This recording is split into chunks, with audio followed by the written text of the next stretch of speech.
The overall goal of this methodology is to continuously monitor the volumetric water content in the stems of mature, living trees.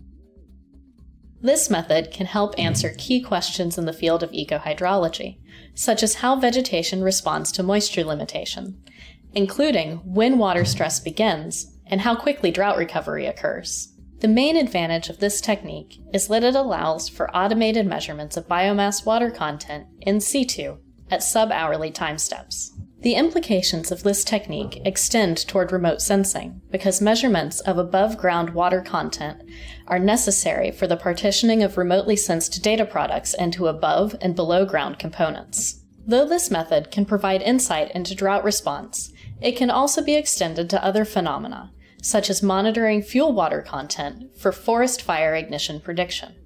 This is my undergraduate, Rio Mercena, who will help us with selecting a branch and harvesting branch segments. This is Kelly Malone, an undergraduate research assistant in my lab.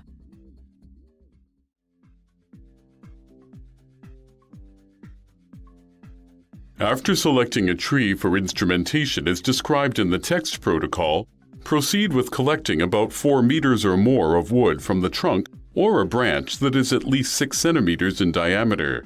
Larger diameters are better. Next, remove any attached branches, leaves, lichen, or any other loose material.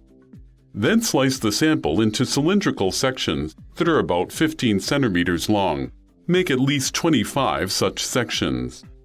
Then, label each segment and record each segment's average diameter and length. Also record each segment's volume, assuming a cylindrical shape. Set aside